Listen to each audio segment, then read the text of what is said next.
भारत आजाद हुआ, आजाद होने के बाद संविधान का सृजन हुआ, तमाम ऐसी योजनाएं बनाई गई जो समाज को संचालित करती रही।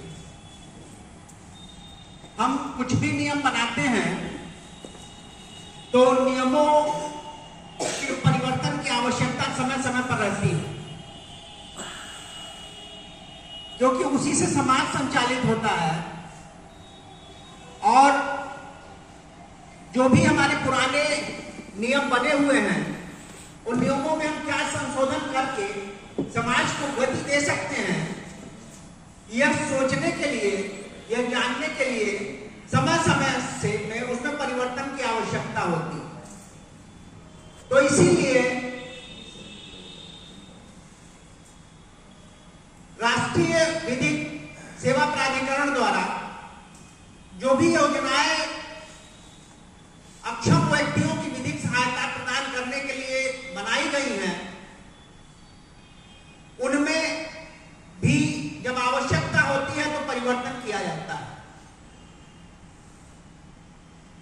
और उस पर इसी प्रकार से सेमिनार्स रखे जाते हैं कि उसमें जो कमी हो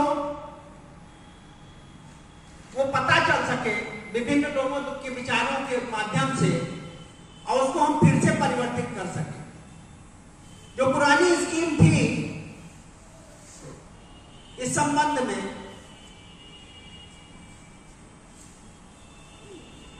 उसमें क्यों आवश्यकता पड़ी, क्या कारण था, इस पर भी हम चर्चा करेंगे।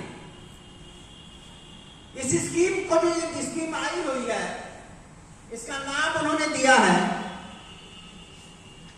मान्य 2024 स्कीम का ये नाम दिया गया है, जिस पर हम देखेंगे। और आप इसमें देख रहे हैं, इसमें विशेष तौर से आपको स्क्रीन पर भी दिखाई दे रहा है कि 7 धाराओं में इसकी बातें की गई हैं। पहला इंट्रोडक्शन है, भूमिका है, जो ये बताती है कि क्यों ये आवश्यकता पड़ी इस स्कीम की।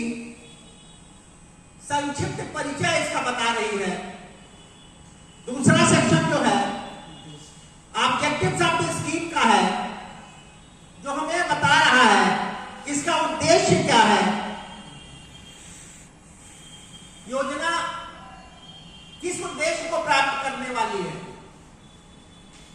तीसरे में आप देखेंगे डिफिनेशंस क्लास दिए गए हैं, जिसमें इसमें आवश्यक शब्दावली जो है उसकी परिभाषाओं के विषय में हमें बताया गया है कि जो इसमें फ्रेजेज आए हुए हैं, जो इसमें वाक्य खंड आए हुए हैं, जो शब्दों का समूह है, उसको किस अर्थ में लिया जाना चाहिए, इस विषय में बताया गया। चौथा बहुत ही इंपॉर्टेंट सेक्शन है लीगल एंड पॉलिसी फ्रेमवर्क। मुख्यतः ऊपर की तीनों चीजें तो आप पढ़ सकते हैं, जान सकते हैं, लेकिन ये चौथा सेक्शन और 5वां सेक्शन और 6वां जो है, इस पर इसमें विशेष चर्चा मैं करूंगा। और इसमें मैं आपको बताऊंगा कि संबंध बड़ा विस्तृत रूप से अध्ययन हम करने वाले हैं। और जो आपको हिंदी पीडीएफ मिला हुआ है, उसमें आप देखेंगे तो इसी सेक्शन से ही हमने स्टार्ट ही किया है, 4 से लेकर 6 तक के बीच में। 5वां है actions and interventions under the scheme, क्या कार्य करने हैं इस स्कीम के अंतर्गत, यह हम समझेंगे। 6वां सेक्शन है responsibilities of the legal services providers and institutions, जो हमारे और आपसे संबंधित है कि हमारी क्या रिस्पांसिबिलिटी होती है उनके प्रति, और उनको लीगल सर्विसेज कैसे प्रोवाइड की जाएगी, और उसमें हम आपका क्या सहयोग करेंगे आपके अपने कार्यों के संपादन में। इसके एक विस्तृत रूपरेखा इस सेक्शन में खींची गई है। अंतिम 7वां है रिपोर्टिंग एंड मॉनिटरिंग।